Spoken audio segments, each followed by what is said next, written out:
Okay. For the recording, welcome folks. Session 4, GenAI Engineering. Today's topic is vector databases. Welcome all. So I was talking about earlier, yesterday we discussed embeddings.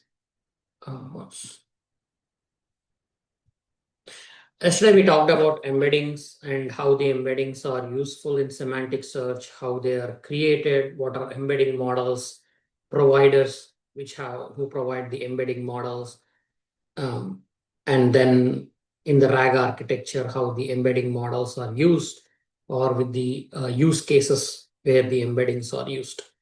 Now, I was saying when we build RAG architecture, they are almost always embeddings are used with vector databases.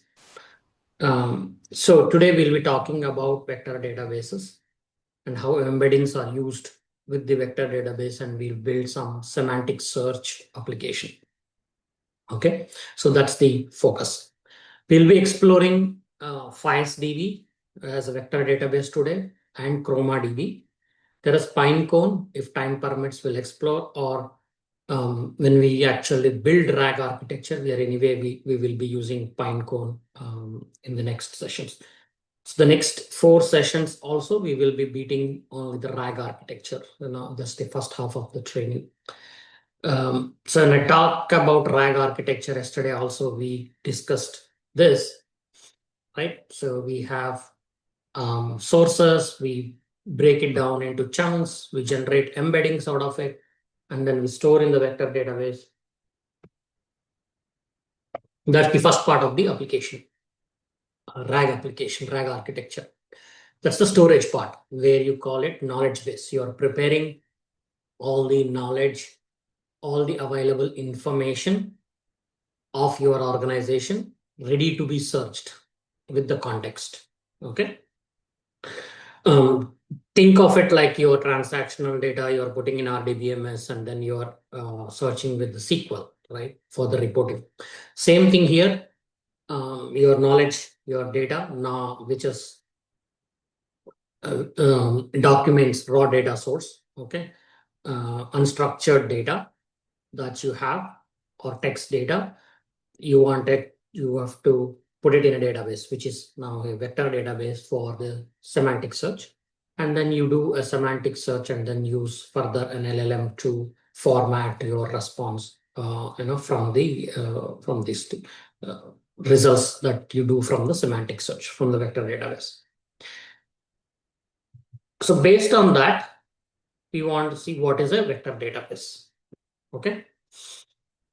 So before we proceed, any questions, anybody from yesterday about the embeddings? Arun, I do have a question. Neeraj here, but maybe it will come later.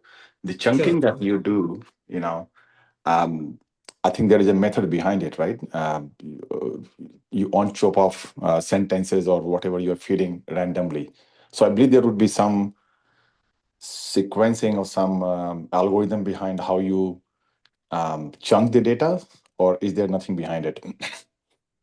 Chunking, yeah, we'll talk about it more in the Okay, that's fine. RAG architecture when we build the RAG application. But yes, there are no, again, it's basically like your prompt engineering only. There are no standard methods, but the practice. So you have to, most of it is solution, right?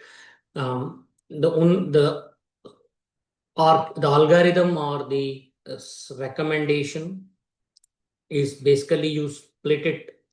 The maximum you can split is provided by the token size that the embedding can take, right?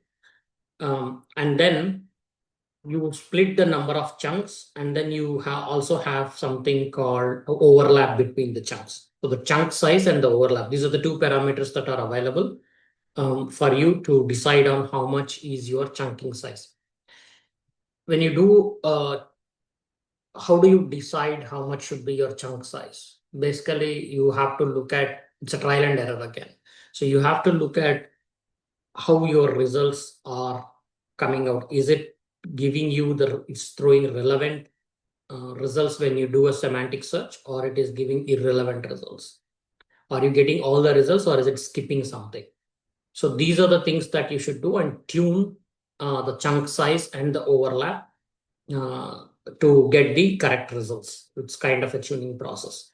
So you have chunk size, you have overlap, and then you think about your semantic search algorithm that you're using, the vector database you are using, the embedding model you are using, the dimensions of the embedding you are using. So these are all the levers that you have to tune and then see which one is working perfectly for your data. So basically, that's a trial and error and tuning and solutioning on your part. Nobody can really tell you standard, hey, use this database, use this embedding model, use this dimension. There's no standard recommendation. It's for every use case, you have to try it out and figure it out what's best for your data based on your data. Okay, got it. Okay, all right. So, all right. So, vector database is basically it indexes, stores, and provides access to structured or unstructured data alongside its vector embeddings. So, basically, we have seen yesterday that you generate embeddings, right, based on some text data. So, you have some text, one sentence or a paragraph, use a embedding model provided by any provider and then convert it into embeddings with some dimensions. So it can be 1,000, it can be a 1,500, 3,000, 5,000, whatever. So once you generate those embeddings, you have to store it. Now, when you store it, you have to index so that it is easily searchable. And then you also have to have the actual text stored, because when you search with the key, you cannot just return the key. What will I do with the embedding once I search and get, hey, these are the nearby embeddings? But that doesn't make any sense to me, right? Embeddings are to facilitate the search, but the return select is the actual text. Embeddings are in the where clause. Hey, give me data where embeddings are similar to this embedding or closer to this embedding. And when you in the select, you say give me the text that is to the corresponding to those embeddings. So you store the text, you store the embeddings, and you store the some IDs, generated unique IDs for each record in there. So it allows users to find and retrieve similar objects quickly at scale in production. So this is the simple understanding of vector database. So in our context, we are using vector database to store the text and its embeddings so that we can do a semantic search on those data. Okay, so we'll see what are the different different vector databases we have, and what is the algorithm behind it, how the vector search is implemented. So this is the data flow. So you have a content, basically different. The content here is like, what you see here, PDF, your charts, images, or whatever it is. You take that and then you give it to embedding models, and they generate the embeddings, and you store in vector database. Your application will search the vector database. You can see here there is also an arrow from application to embedding model, which means that whatever you are searching also goes through the embedding model and the embedding, only then you can do the search. So your content and your query both should use the same embedding model to generate the embedding, so that there is an apple to apple comparison when you do the search. Okay, so this we talked about. Now, what is a traditional search? What is a semantic search? So we talked about yesterday, right? So I want to search for, hey, I want to see what are the animals that we have. Now, if the family is not stored in a database, like, just the animals are stored like dog, cat, wolf, zebra, elephant, whatever, then you have to search like percent dog, percent cat, percent wolf, and so on in the question, so that you get all the results. Whereas in the semantic search, you can just do animals, because we know all of these are animals in a context. So when I do animals, it is most likely to get me all those questions which has dog, cat, and wolf, because they belong to animals. Okay. That's the benefit of this, that you can of a semantic search, that it understands. It does not do a word to word search, or it does not do a find pattern, or find this word somewhere in the entire string, substring, or exists in the string, something like that. All of those search is not needed when you do the semantic search. Okay, it's a meaning or context aware, meaning that you do with the semantic search. That's what vector search enables you. We'll see in the example how exactly the semantic search works. So yesterday we talked about embeddings, right? We talked how they are plotted in an n-dimensional space, and where you can see how they are closer to each other in an n-dimensional space when you search. So if you take embeddings for dog, cat, wolf, and animals, the embeddings would most likely, this is just a visual representation. It not exact, because you cannot plot a 3000 dimension here. You're just showing a three-dimensional picture, but it will be extrapolate. You have to visualize it, that it is plotted in a space of n dimensions, 1500 dimensions, or 3000 or 5000 dimensions. In all of those dimensions, if you see wolf, dog, cat, and kitten are here in that space. So these are pretty close to each other. And if you take apple and banana, they are extremely on the other side. Okay. They are very far away from all of these. Basically, that's how the embeddings understand the context and generate, so that when you search for a kitten, the closest one, okay, give me so anything related to kitten, the closest is cat. So if you get a cat, this might be, say, puppy, this point. If it might return puppy as well, but again there is a ranking or score that we looked at yesterday. So that score will be high, or the distance will be less for cat than puppy. Okay, so the top one will be close, will be cat. A little farther will be puppy, because kitten and puppy are same genre, like for the babies of animals. But cat is for kitten, puppy is for dog. So basically, dog is further away. So it all kind of how they are related to each other. That's all you need to know. Is there a connection between them in any sense, in any parameter? Now I said kitten and puppy, how are they related? They are not.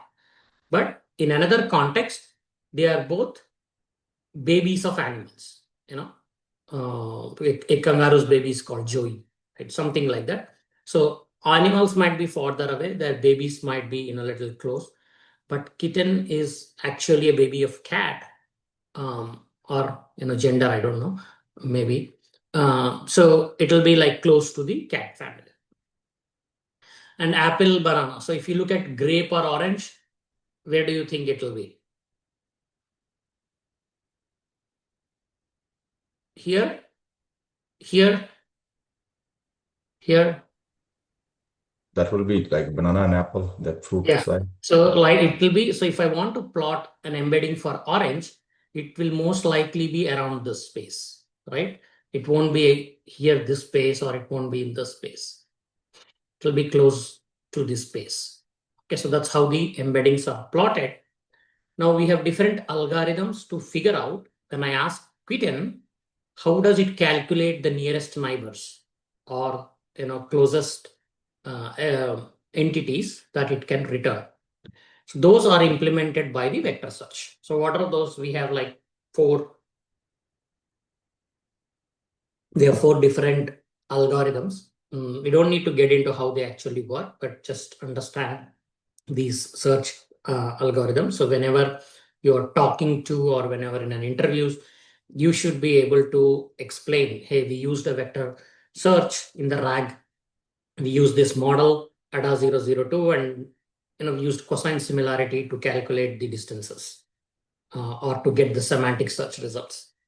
But they will not ask you what is cosine similarity, how does it work. That's the next levels. But at least you should know there are four different, or if he says, how do you tune it, for example. So you can just say, hey, we used cosine similarity, we were not able to get good results. We tried with Euclidean distance model, or we used dot product model. So dot product was giving us better results than the cosine similarity. So we switched to a dot product algorithm for semantic search, or we selected a vector database which has a dot product algorithm to use. Some vector databases all of the vector databases have default implementation of one of these to when you do the search. Some of them also give you an option when you create a collection, right? So a collection, you think of it like schema, okay? Database is at database level, then you have schema, then you have like tables or records and all of that, right? So when you create a collection, it'll sometimes they give option. So which of this algorithm you want to use for the search. So you can choose that. So that you should be able to talk about. Okay. So Euclidean distance, basically L2 is the straight line distance between two vectors. So two vectors is this distance. So from kitten to cat, this distance, or dog, or this, or apple and kitten kind of a thing. So that distance between 0 and infinity, where 0 represents identical vectors, which is same, very close or almost same. And larger values represent increasingly dissimilar vectors. So if it is farther away, then they are dissimilar, not same. Manhattan L1 is calculates the sum of lengths of projection of the line segment between the points onto the coordinate axis. So basically it takes it not the straight between these 2 points, it takes a straight perpendicular distances from these and then calculate that based on that distance between these 2 points. Cosine actually, on the other hand, looks at the angle from the origin between these two between these two entities. Okay, but between these two vectors. Its range is 0 to 2. 0 represents identical vectors and 2 represents vectors that are point in opposite direction. So that is the cosine similarity. So dot product basically is magnitude of two vectors and the cosine angle between them. So it also looks at the distance and the angle between them. It considers both. So it is a dot product, and this range, the angle between them is minus infinity to infinity. 0 represents orthogonal vectors and larger values represent increasingly similar vectors. So when you use any of this, you have to choose which ones, again, as I said, one of the tuning methods that you can choose, which one's giving you better results. Most of them generally use either cosine or dot product. OpenAI's ADA002 uses cosine similarity. So this model where we are talking about the ADA002, the model, so that uses cosine similarity if you are using it to do the similarity search. Mini LM supports cosine similarity, dot product, and Euclidean distance. It supports all three. So you can choose any of it to do the semantic search model. Okay. Now, what are the available vector databases? So there are 4 different categories we talked about. There are some databases or companies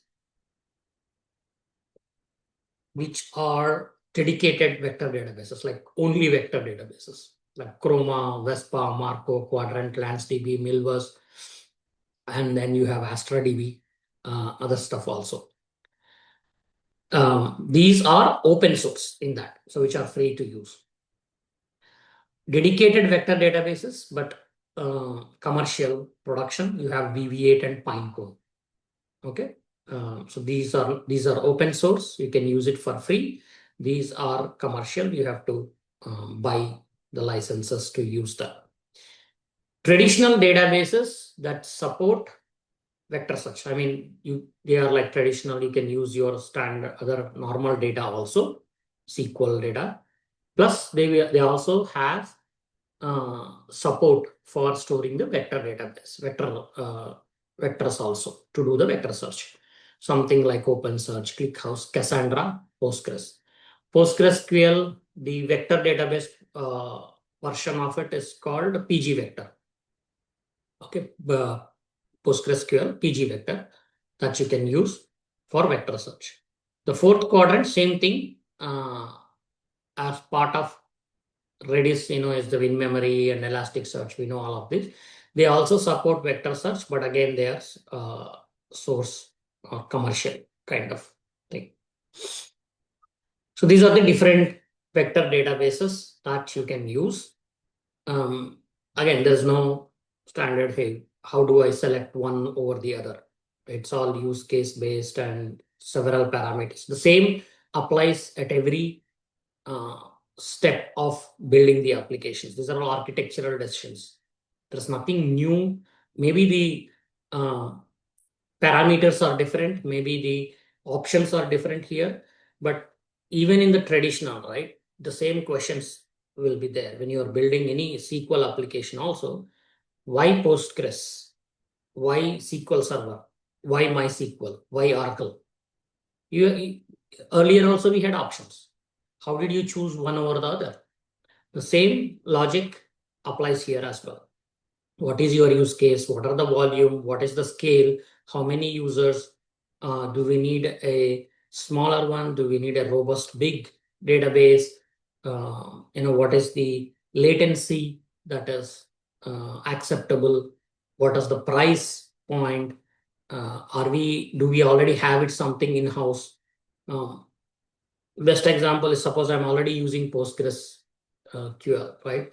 Logically, I can use PG Vector instead of going and buying a new one, adding new integration, something like that, right? So all of those parameters are considered when choosing one vector database over the other. Okay.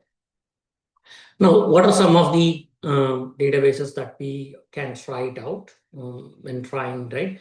So FiresDB is from Facebook AI similarity search. It's just a wrapper for the Fires library, which is designed for efficient similarity search and clustering of dense vectors. It's a file-based in-memory kind of database. I mean, you can also store those files, but the search happens over the files. It's the file-based. This class facilitates the creation of a RAG system by providing methods to add documents to a files index. Okay, there is a files index. You can add your documents to it. Same thing. You chunking and break it into chunks. You create embeddings and then you add it to the files index and query the index for similar documents. Documents here doesn't mean the entire file or entire PDF document. Document here should mean the chunk of data. It can be one line, it can be one paragraph, it can be one page. Again, so depending on how big is your chunk size. It supports custom embedding models, pre-processing functions, and other customizations to fit various use cases. Then there is a Chroma DB. The Chroma has three different features or variations of flavors. One is in memory and session based. So once you are out of the session, your DB is gone, all your data memory is gone. Then there are two more. That's called ephemeral client. It's an open source. It's free. You can use. Of course, there is also a commercial version, but there is a free version also you can use. It's easy to build LLM apps by making knowledge, facts, skills pluggable for LLMs. It runs as a server and provides Python, JavaScript, TypeScript client SDKs. So you can build your client in any of these languages. Ephemeral client is called a chroma in memory. Okay, then connect it with the ephemeral client. The server is spin up and created in memory, and then you can write to it and read to it as long as you are in the application. So it's temporary. Persistent, it's same as ephemeral, but when you close your application, you can still save it from database to your local machine. Somewhere you can save that on your local, and it will be automatically loaded and started next time when you open the application, if it exists. So you have to give a path where you want to save data.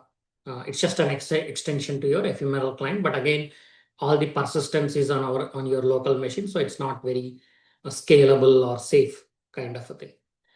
The third version is your client server mode. It's typically the commercial as all of the applications, where you can create it on a cloud, Chroma server license, and then use it just like any other cloud service for scaling purposes and regular commercial purposes.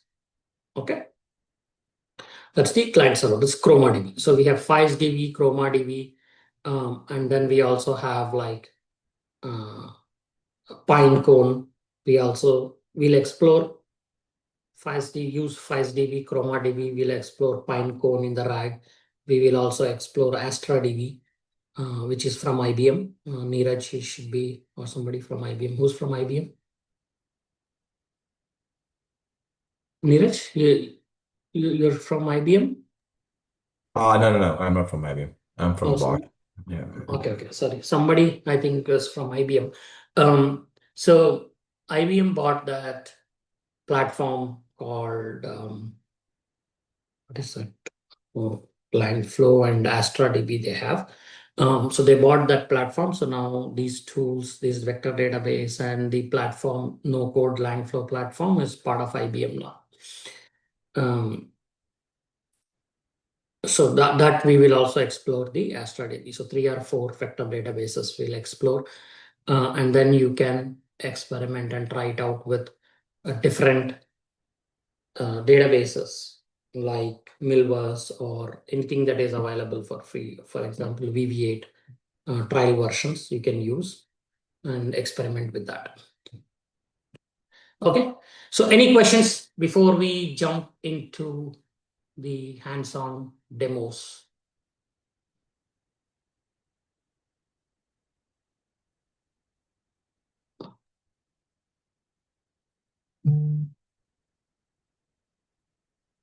Any questions? All good? Everybody understood what is embedding? What is a vector database? We have different models like Euclidean, Manhattan, and Cosine something. So Mhm. which one will use the performance actually? How we can test actually which one will use performance between all these three models? I- No, they are not models. Those are algorithms that you Oh, use to search data in a vector database. So so even all of the SQL databases also internally they have some algorithm, right? So how do you search for data? The same yes. thing in vector database, you have 3 or 4 algorithms, uh, are adapted by different databases, vector databases. Uh, how do you measure performance? There's no standardization. You just have to switch and try with different algorithms. So how am I getting results with cosine search? How am I getting my results with dot product? Same input, I just same vector database, or if it allows multiple search algorithms. Hey, I give the same question, but if I change the algorithm, then what is my output? So you'll have to do that kind of testing and figure out which one's working better. Okay. So one more is actually all these databases that is actually open source databases that maybe enterprise databases all will support actually all these four type of algorithms are actually are there any May or may not. May or may not. Okay. uh, So when you look at the database, as part of features, they will tell you what they will support and what they don't support. Okay. Okay.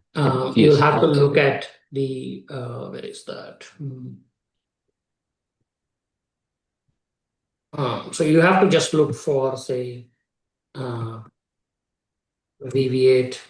Let's say I'm talking about VV8 vector database, and then Yes. I will say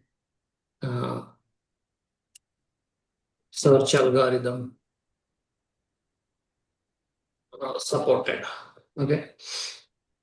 So apart from this, internally, they also implement this hierarchical navigable small word. This is another internal engine, right? So how they actually travel and figure out where that neighbor is, nearest neighbor. So there are internal building of all of that vector databases. So how they are built, basically, what algorithms they use to search and all of that. But for our purpose, I think we would be good to limit ourselves to these 4 algorithm types when we are actually using it to search.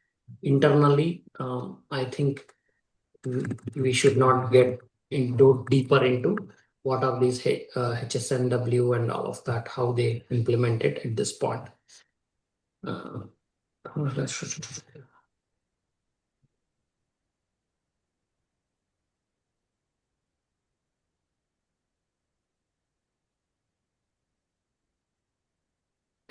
See here, it supports dot product as a distance metric for vector search, while VV8 uses cosine distance as default metric. Okay, so VV8 database, it uses, by default, it uses cosine similarity, but it also supports the dot product. So it says it offers support for various distance metrics, including dot product, L2 squared Euclidean distance, Hamming, and Manhattan. So if you want to implement VV8, you just want to leave it default, it will use cosine.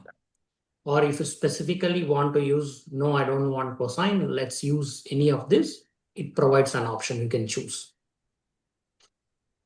Okay. Yeah. Good. Pod internally uses the negative dot product to maintain the intuition, whatever. It's all like internally how they behave, all of this, how they are built. So each vector database will give you, option as to if you want to choose. If there is no option, which means that they only implement one, then you just use that one. Or if you're not happy with it, then you switch to your vector database. Okay. Does that answer your question, Venkat? Yes, makes sense. All right, great. So let's get into this. Now I have a notebook where I'm using FireDB as my vector database, and I'm going to do a similarity search on the on some data that I'm using, generate embeddings, and add it to the FireDB index, and then I do a query and search for the index. So you have these libraries, for FireDB, you have to implement FireCPU, and sentence transformers. This is from the Hugging Face because I'm using the all sentence transfer, all MPNet base V2. This is another model. This is for the embedding model. So you can all use all mini LMV6 also, or you can also use this one. Right now, first let me install these libraries. So once I install the libraries, I'm importing files and sentence transformer. So I have these, again, 5 sentences that I want to generate embeddings and store. So it talks about, this is an example sentence. Each sentence is converted into an embedding. Semantic search is performed. Files is a library. This is another example sentence, right? So these are 5 sentences that I have. And then I'm taking each sentence and converting into embeddings here. All MPNet base V2 is the model, pre-trained sentence transformer model that I'm using to convert these into embeddings. Model.encode, I'm using these sentences. So once I get this embeddings, here dimension is, we know, embeddings dot shape of 1. So what is the dimension of this model? Like last time we looked at it, 385 or something was the dimension for all mini LMV6 6v2, right? Same thing, we are giving that dimension here to the files library and then creating a index called index flat L2. So even in the files, there are several options in the files DB when you're creating indexes. Again, there is a lot of algorithms that each different type of index uses. So we'll do index flat L2 dimension. In general, in projects in production, files DB is not used much. Okay, it's not so popular because it is file based and it's not scalable in production. Mostly we use either Pinecone, PG Vector, VV8, these kind of for large scale, Chroma, and other ones for the smaller scale. Okay, so this is file based, not very popular because of scalability, but yes, we should know. I mean, just for practice purposes, you can use it there. Now, once I create an index with this dimension, because my embeddings are also having this dimension, I will add those embeddings to the index. Okay. So once that is done, my index is ready to be searched. So let's see, this is done. So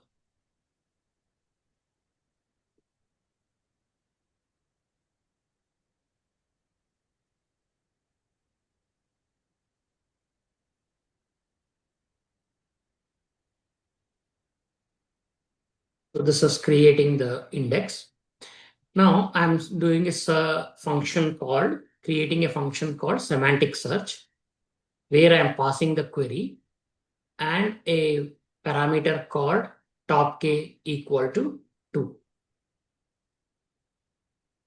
Query is whatever query I am passing. Top k here, default to is, I want, when I searching for the results, in SQL you would say, right, limit 10, limit 100, limit 1000. Same thing here, limit 2 results.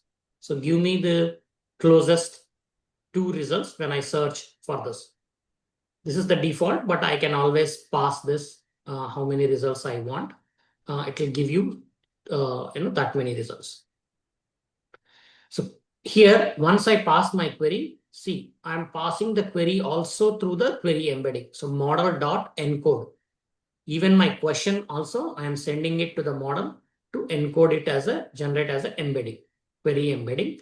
Then I search the index with my query embedding, not with my query. So first I will convert it into embedding using the same model that I used earlier to embed my source data or input data. The query is also embedded using the same model. And once I get the embeddings and how many results I want, I will do the search. So once I get the results, I just return the results, to whatever in a format, list format. Let me create this function now, and then I'm ready to search my vector database with my queries. So my query is find sentences about embeddings in this thing. Okay. So somewhere.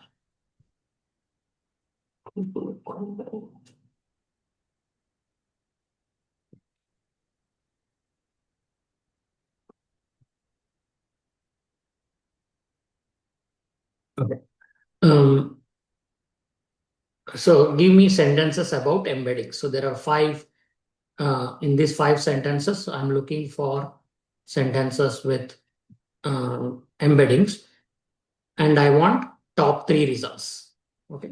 So when I run this, I get, this is my query, and these are my results. So each sentence is converted into embedding. This is one sentence. Semantic search is performed using these embeddings. This is another sentence. This is another example sentence. This. Now look at the distance between my query and the answer. The query and answer has 0.5 distance. So distance means the closer they are, the less is the distance between them, right? So 0.55 is closer, the closest to this sentence. That's saying that each sentence is converted into an embedding. If you go a little farther, then there is this sentence. Semantic search is performed using these embeddings. The distance is 0.8. So this is 0.55, this is 0.8, which is a little farther. Now, if we go still farther, there is another example sentence, which is at 1.24, which is farther away. Relevancy is less. But since you asked for 3, it has to give 3. So it will keep going farther and farther as long as all the number of results you need are collected. Now the same thing if I change and just say, okay, now just give me only top two results, not 3. So I will just get the top 2 ones, which is 0.55, 0.8, the closest one to my sentence based on the semantic search. Now think of it, the sentences do not exactly match, or even if you put substring in any part of this sentence, this does not have exactly the same words, right? So it's about the meaning of the sentence. It's about the context of the sentence that is, in the overall picture that is searched for the nearby embeddings. You find the similarities here. Okay. If you want it give me 4, it will give you 4. See, the distances keep increasing because more and more they are not relevant. 1.24, 1.28. If I want all 5, give me 5 results, it will give 5 results. 1.32. Okay. This is the algorithm. So how you search, do the similarity search using embeddings.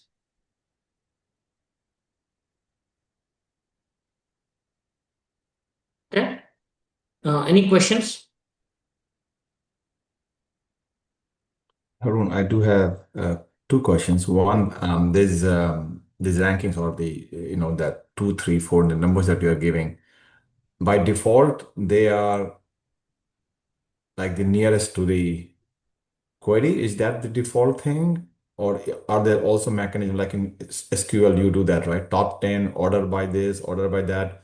Do you have those um, parameters of flexibility as well No, there here? is no Or is default. There is there is no no default. Basically, there is no default. There is no SQL. There is no order. There is no reordering. All you are doing is you're passing the query to search and you are telling how many results you want. This distance is automatically calculated for every uh, for every neighbor. Okay, for every search you do, distances are calculated. But based on how many results you want, these are ranked, and the lowest distance, the closest ones are returned first. So this is like order by this distance. So and then based on this number, you filter the top how many you want. So lowest to highest, right? That's the number. That's the The lowest means, yeah, which ones are very closer. yeah. They Okay. come first, right? That is what you need. That's what you're doing the search Yeah, for. yeah. That's what I want to know. Yeah. That's the default. Yeah. Yeah, Okay. it's always closest one only will come at top. Uh-huh. Top 2 or top 3 or top 1, whatever. Okay. And my other thing is that so the in this case, the vector database is storing both the fingerprint or the as well as the data, right? Or are Yes. the data stored? Okay. Embeddings and sentence both. Uh-huh. Is that the preferred way, or is there also It, a way where you can there is no store? other. It is always, it is almost, no, it's not almost. It's always, you have to store because once you search the embedding, what do you get in response? You cannot get the embedding back, right? That's what I said. The select clause is different, where clause is different. You are searching using the embeddings, but you're looking for the data, not for embedding, right? If it returns the embedding that are searching, what will you do with the embedding later? No, no, I You understand cannot, that too. it is one-way process. You cannot take an embedding and then convert it, give it to a model to convert to the sentence. It's not a two-way. Yeah, Only the and sentences can be converted to embeddings. The embeddings cannot be converted into the sentences. I got it. What I was asking, like, you have those four quadrants of vector database where you said only vector and combined. So do you have like, okay, in vector database, you store the vectors and then in the object database, you store the data and you have a pointer? Is that a possibility, or do you always store the data plus this thing in a vector database? Yeah, you always store both the data and the embeddings in the same vector database. Okay, got it. Yeah. So your collection by default, you will have an embedding and a text data what you want to store with that embedding. It's basically on the text that you have generated that embedding. So when you search on embedding, you return the text data. Okay, got it. Thank you. All right. Yeah, Anand, yes, you have a question? Yeah, couple of questions. How can I see what vector search default it is using? That's the first question. Second, if we are going for query comma 6, what would be the outcome? We what do you say? We We can train the do that. embedding model with 5 only, right? Yeah. If there is no data, it can't do anything, right? Okay. It's same thing. If you have in database, if you have 10 records, if you give, say, limit 100, it will still give you 10, right? Because there are no 100 records on that. It's the same thing here. Okay. Now, this is the first thing. The second is, how do we know which search that we are using? It's basically when you create your vector database or collection, you will fix what is your search algorithm. Okay, like I was showing, right? If you don't, once you create your collection, you cannot change it. If you want to change it, you have to create another collection with the new method, the new model method for searching it. Because when you create collection, it runs its algorithms how to store it based on this metric. Okay. So when you're creating a collection, if you don't tell it, I want to do a dot product or whatever method, L2 square. If you want to choose, you can choose when you're creating the collection. So by default, whenever you use that index, that collection, it will use this. If you don't give anything when you create, by default, it will take dot product when you search. But it's not dynamic when you are searching for it. You cannot search using different these things, because internally, based on this metric only, it will align its data, index its data for searching. Okay. Regarding this one, the third line, this is another example sentence. The same sentence is repeated in 6, but distance is different. Right? Sorry, I couldn't understand. Could you reiterate?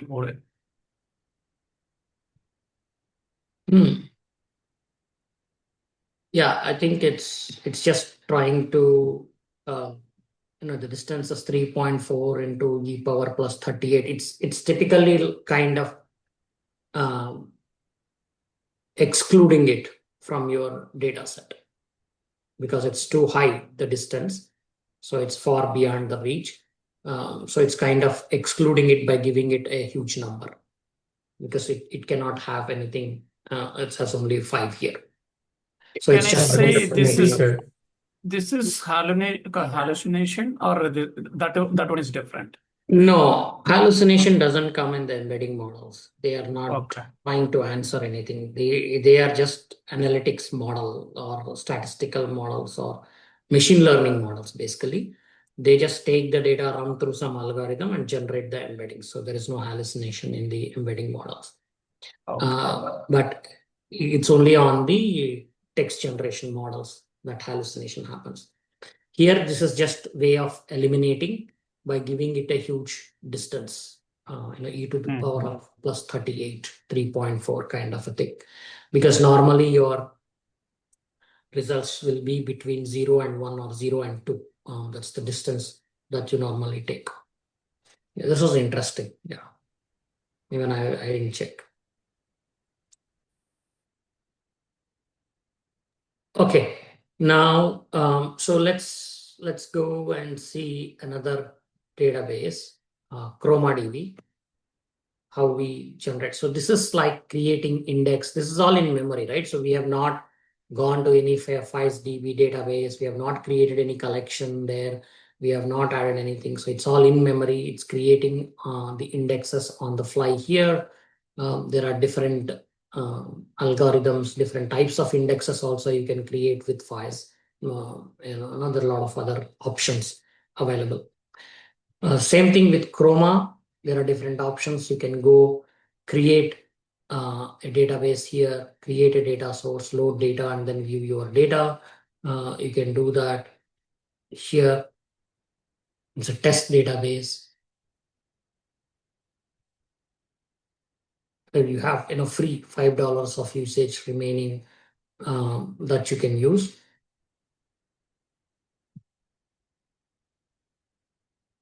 So you can just go and say create a database here, and then I said just cohort 5, create database.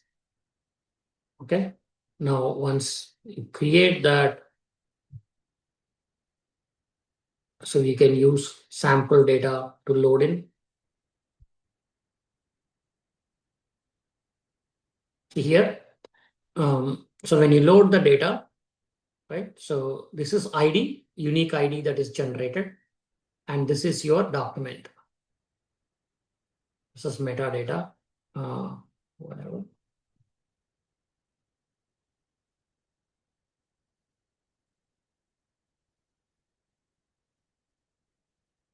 And this is the embedding for that.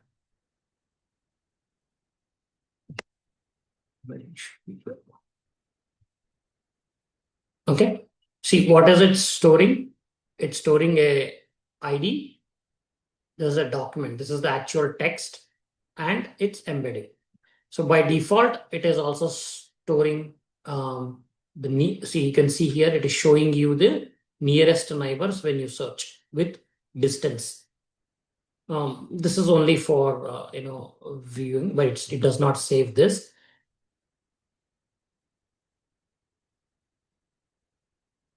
Hey, Harun, Dilgushia. This is not like a traditional database, right? No. When I'm just trying to understand when you load, where is it getting loaded? Is it getting loaded into some tables, or is it getting loaded into flat files? What's happening behind? It's called a collection here. You can see. Creates a collection. You can also create another collection, new collection. So if you have seen with NoSQL databases, there are always collections. Their schema is called, or a table is called a collection. So same thing here. These are called collections and indexes. When you create an index on that, it creates basically it creates a collection. That's where it stores. In one database, you can have multiple collections, and you create indexes on that. But it creates a collection. By default, it has used this collection and then added the data to it. So as I said, all the collections, the basic, only you cannot add more columns to it. The basic of the vector database is your document or your text data and the embedding. Those are the two basic columns or data elements that gets added. Remaining all is just generated by the database to as a metadata, basically the unique IDs and the distances it calculates, because we created search and calculated done the distance. But basically the most important data that it stores is only document, that is your text, and the embedding generated for that text. Okay, similarly, all databases, as we go create RAG, I will show you AstraDB also, how you create databases, how you create collections and all of that. And once you add, you can also see the data there. You can also do semantic search and all of that, text and semantic and regex and all of that.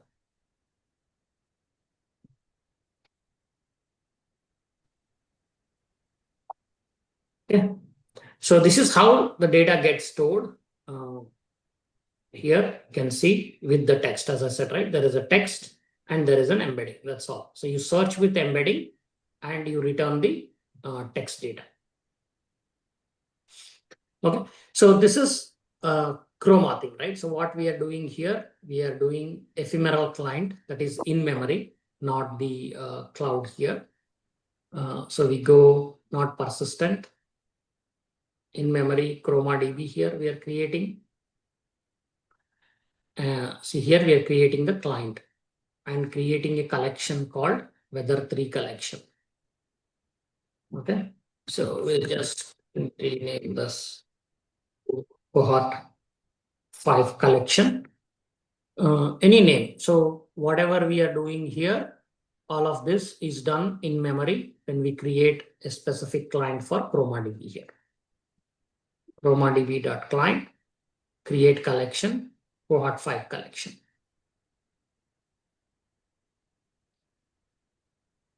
Okay. Let's see. Okay, this is installed. Just install ChromaDB, created a client. And then again, these are the documents I am adding to the collection. See here, collection.add these documents. Plus I'm giving some IDs, unique IDs to store with the collection. So there is a document and it will generate embeddings and it will store the ID. See here, I'm not giving any model or generating any embeddings here. I'm just adding the sentences to the collection. So when I just add the sentences to the collection without generating any embeddings or without having any embedding model here, what happens is, see here, by default, Chroma has this all mini LM L6 V2 model, which is already packaged with the Chroma. So if you don't explicitly give your indexes, your embeddings, it will automatically use this model to generate embeddings and store it. Okay, so there is a default. Some of the databases have their default models onboarded, which you can use. If you don't use your own model, they can use onboarded default model to generate the embeddings. So I'm just using the default model on the collection or on the ChromaDB to generate the embeddings and store it. So here I'm not explicitly generating embeddings and giving it to store. I'm asking the ChromaDB to generate the embeddings itself. So once I do that, now all these 7 sentences are already stored. Now I'm creating a method to do the query. So collection.query, this is the query text. Tell me about Hawaii. Chroma will embed this for you because here also we have not used any embedding model. Here also I'm not giving any embedding model. I'm asking it to by default use its own model to generate, which is here all mini LM V6 L6 V2. It will use to embed the model, and I want 2 results. So what is the results that it gave me when it searched? ID 5 and ID 3. So the value is, it's a beautiful day in Hawaii and the weather is nice in Hawaii. Okay, so these are the 2 results with these distances 0.59 and 0.69. So these are the distances for these 2 sentences. It's basically the semantic search. You're asking a question, tell me about Hawaii, that's it. So it searched like for Hawaii, there are 2 sentences that it returned.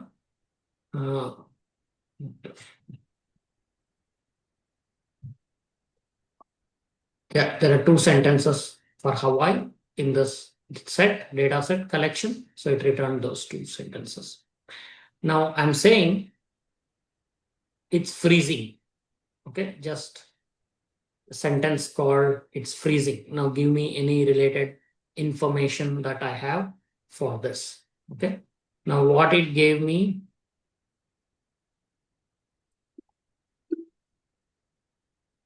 here in the results, let me use this here. Same whole snippet to be easy.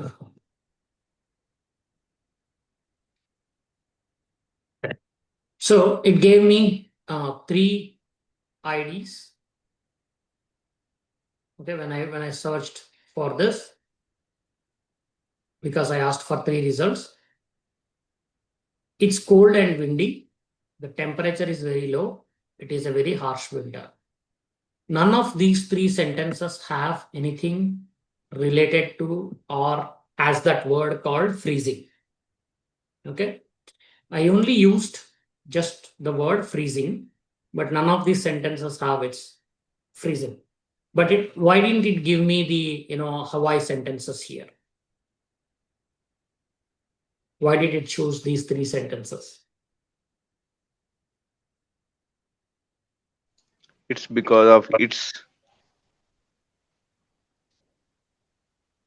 there is a word it's, right? Can you replace it's with Hawaii and then check again? No, Hawaii is Hawaii fine. is freezing. I'm just saying if I give it it's freezing, why did it choose these 3 sentences? In Because of it's freezing freezing, is we have Pacific. it's. The query context, temperature. and based on that One, context, it guys, tries to yes, return the yes, result. 1 minute. Sachin, yes, yeah, tell me. It try to understand the context of the sentence, and based on the context, it try to return these values. Okay. Anybody else? I think there's a semantic similarity, right? When it is Okay. freezing, then it is cold and windy. Yes. Freezing means temperature is low. Freezing means it's harsh winter. So those are Right. the semantic similarity. Ideally, the Yeah. freezing refers to the Indicating the temperature, weather right? details. Generally, the weather and temperature. Right. Exactly. Yeah, you guys are all getting it, right? So I'm so happy. Yeah. So it's basically that's what the whole crux of semantic search means, that the query may not be exactly same or not even have the same words at all. But whatever is the meaning of it, it can take that context and then give you the results based on that.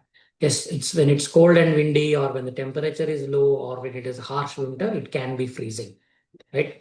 Freezing is generally used when it's used in context with these. In general, say in any documents, in any weather reports, or in very paragraph sentences, reports, whatever it is, generally when it was trained on the data, it is looked at in these contexts. The freezing comes in these contexts whenever these sentences are used in that context. So basically when it generates the embeddings, it understands the meaning and context and puts it closer to these 3 sentences than the other ones. Yes, Anand. So it's based on the no, it's based on the dimension, correct? So if Dimension 3,000 has nothing to do with it. Dimensions are same for all of them. Dimension is just 400, 1500 or 385 for every sentence. You have the same dimension. Dimensions are like how many parameters it's scored on, so that you will have that array of numbers, the embedding to search with. So based on that, it will. In yesterday's example, man, woman, queen, king. So queen, the distance is closer to woman, correct? So the dimension, if we are going for 5,000, one of the dimensions relevant to that, right? Gender-based distance is Yes. so closer, right? Yes. Similarly, in this case, it's just only one dimension, right? So there are 1500 dimensions that it was scored against. okay. So it has to consider all the 1500 dimensions when it calculates the distance, not just on one dimension. That's the whole purpose of it. As in more and more dimensions you add, the more complexity, but the more context awareness results that you get. Okay, so this all mini LM6v2, we know it has 385 dimensions we looked at yesterday. So all of these sentences will have the same number of dimensions when it generates the embeddings. But the context when you search depends, right? So distances, again, it's not very close. It's not like 0.1 or 0.2, but at least 0.8, 1.4, 1.08 you have when compared to the other sentences. You can just check how the other sentences are faring. If I give 5, it still says a beautiful day. Summers are hot and dry. It's not a beautiful day. Generally, it's when it's freezing, right? So it just says 1.37. Summers are hot and dry, which is exactly opposite of freezing. It's 1.4. So they're a little bit farther away from this. Okay, so the closest ones are these ones. Okay, so that's how the semantic search works, and that's how we have all of these databases that work with the vector database, in embeddings that work with the vector databases. Now you can also look at the Pinecone basically, but for Pinecone here I'm using, as you said, we are using the actual document here, and then we are using text embedding ADA002 to generate embeddings. See this. Okay, so I'm using Pinecone here. Let's see. I have not used this in a while. It should work. Otherwise, we'll come back and do it again.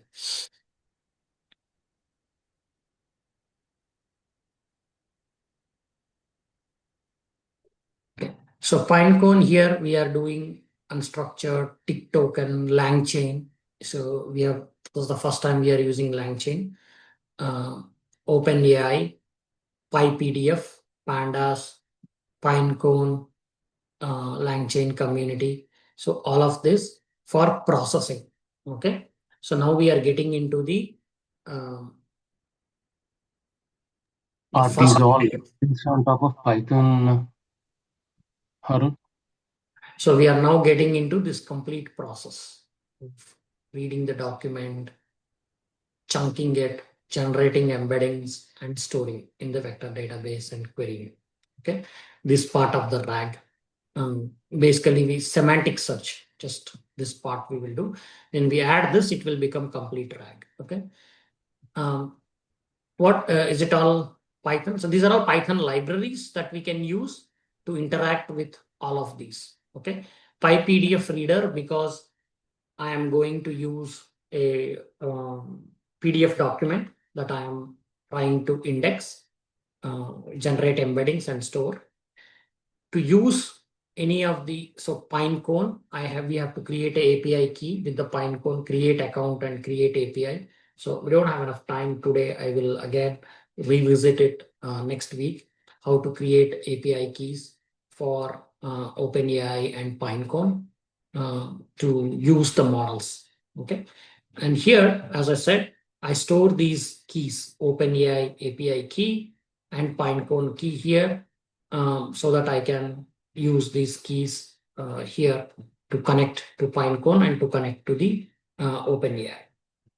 Basically, now I'm going out of this in memory or out of this notebook to connect to the actual models, Pinecone database and the OpenAI models that you need a license or API key to interact with them using API.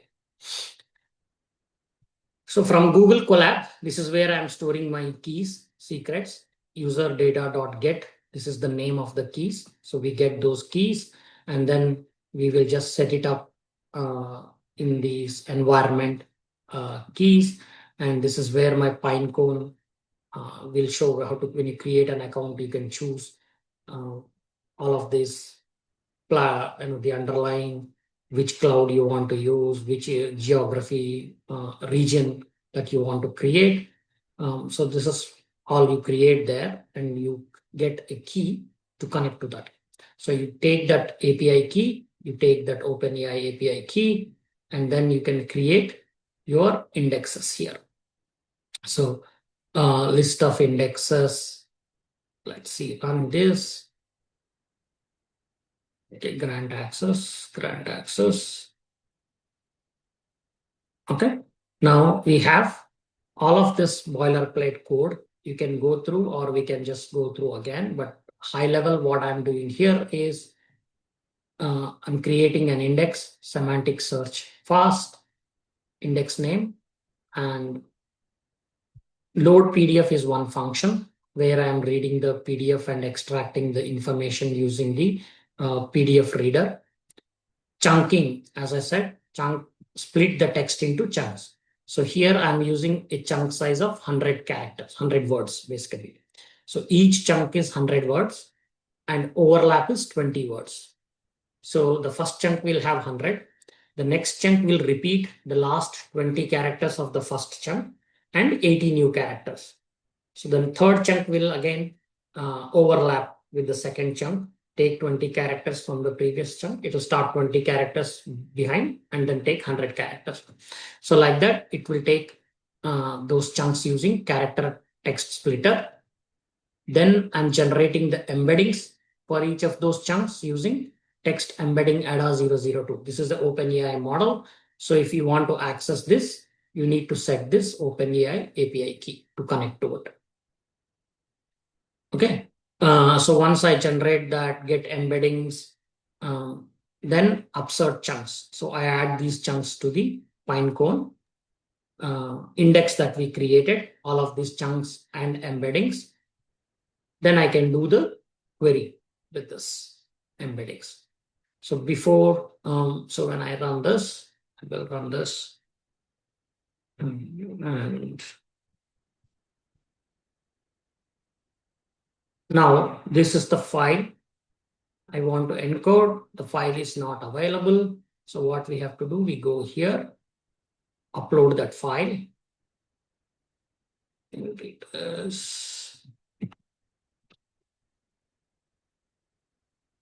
So this is my resume PDF that I'm uploading. Say okay. Now I run this. So it takes the PDF path. It goes to splitters, chunks, created chunks and everything, and add it to the index.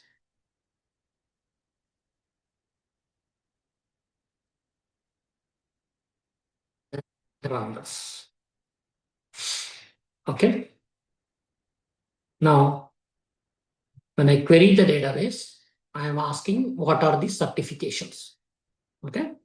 So what it does is it throws all of these chunks from the document. So if you see here, it's not structured. It's not giving you the exact certifications, but it's throwing you some text saying that, hey, the certifications will be somewhere in this text. You go and look at it.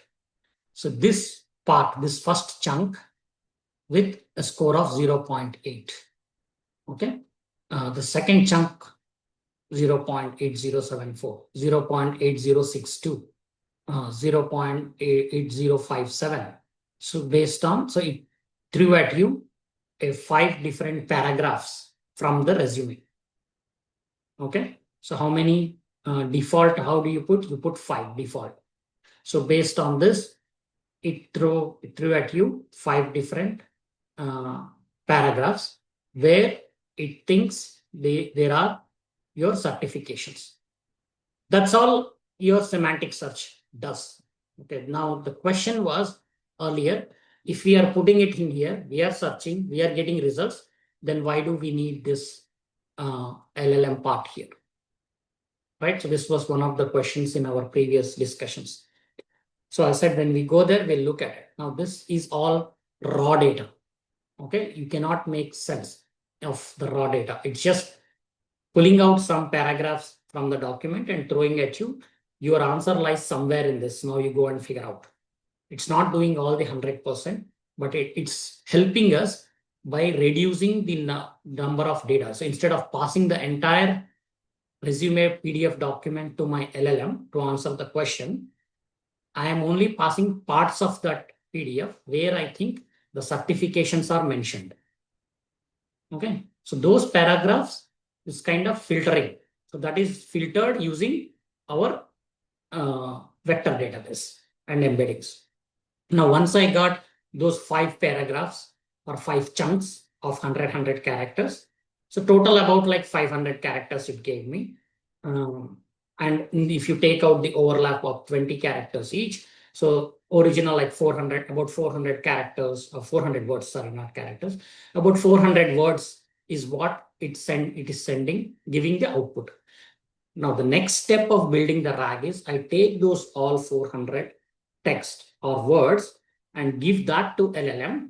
Hey, these are the words or the text that I got from the vector database. And this is my question. Now you go and read these 400 words, figure it out, and then give me an answer to this question. That will complete the RAG architecture. So this is the first part where you are filtering, searching, getting the relevant results, filtering it and giving it to first part. The second part is giving that information to LLM to read that and then figure it out. It's like you read the passage and answer the question based on the information in the passage. That's what you get in the questions. The passage itself can be part of the entire textbook. There's one passage from the entire textbook that you get to answer the question. You're not giving the entire textbook to answer the questions. Did you get the clarity? Context of what RAG, where, what vector database, embedding models, and why do we need a LLM text generation model again here? Yeah, Yes. that makes sense. Right? Yes, Neeraj? No, I said that's beginning to make sense. Yeah, exactly. It's beginning to make sense, right? So this is where we stop for the vector database, right? So now we got some data out, which makes a certification. When we ask a question about certifications, it throws this information. Okay. If I change the question here,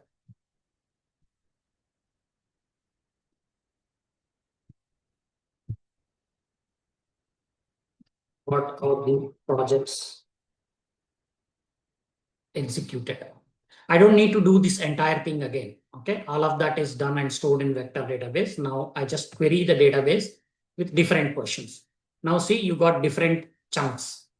Okay, large scale digital transformation project, skilled in addressing blah blah blah, all this programming using Apache Kafka, PySpark, deployed. See, now you see the text is different when I used the previous question and now this question, but still it's just raw text. It's not making any sense to me. When I ask a question, I cannot decipher this. I cannot look at, hey, what are the projects here, unless that's the next step. I give all of this to a LLM model. Now you make sense of it and give me a proper structured answer where I can make a sense of my question, answer to my question. Okay, so I'm glad it's all making sense now. As I said, the next 2 weeks also, we will be continuing this part. We will add this.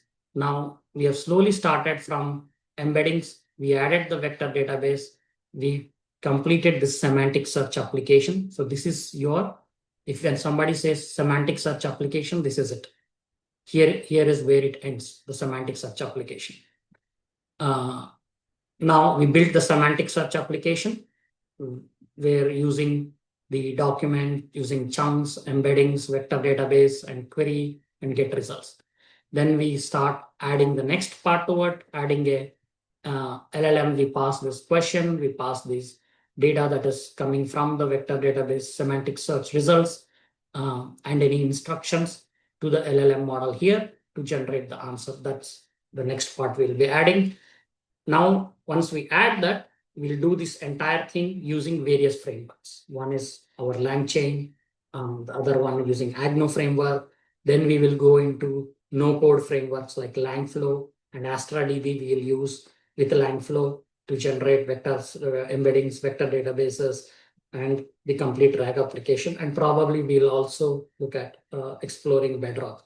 May or may not, because we'll see. Bedrock is a little expensive to run things. But I think we should be good if we look at all of these frameworks. Arun, are you going to upload these notebooks on the portal? Yes, it will be available on the portal. And Okay. sorry, yes. Yeah, all decks and notebooks will be uploaded. Okay, thank you. But you have to be a little patient. Give us some Sure, time. sure. Just a day or two. That happens. So India based. So tomorrow daytime they will process and upload. Okay, that's okay, no problem. Yeah. Yes, sir.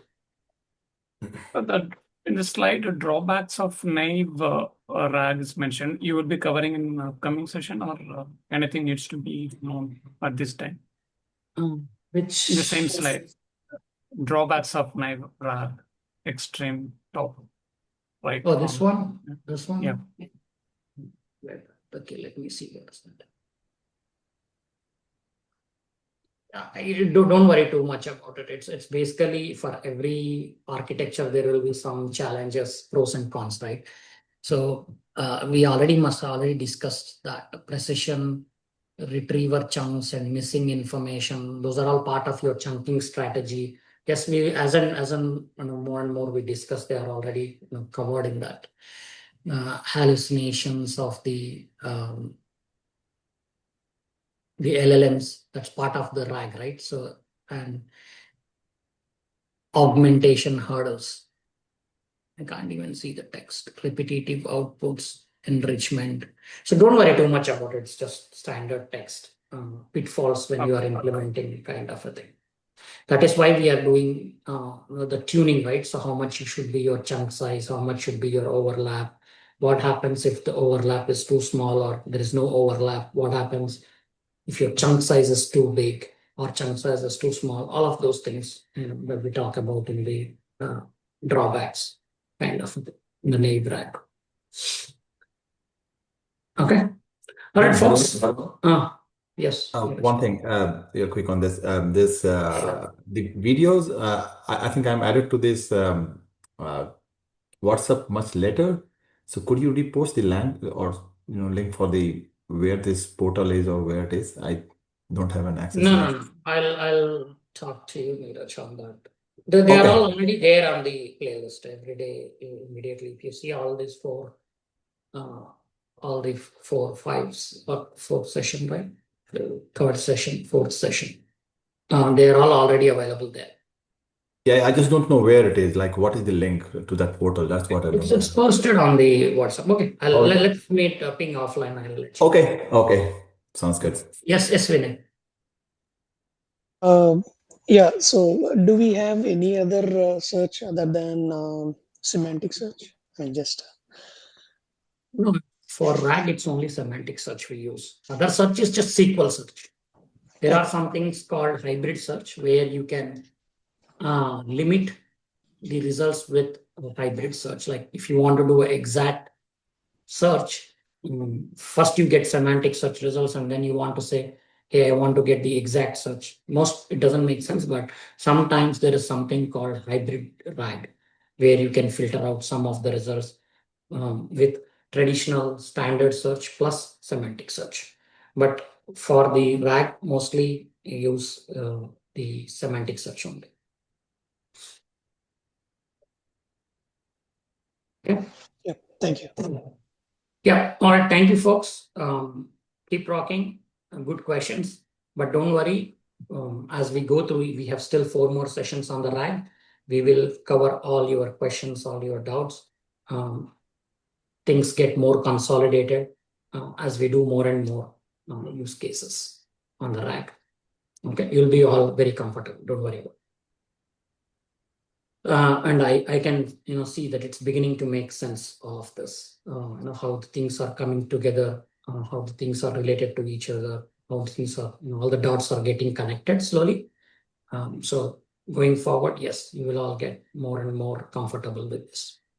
Great. Thank you so much for the thumbs up appreciation. Take care.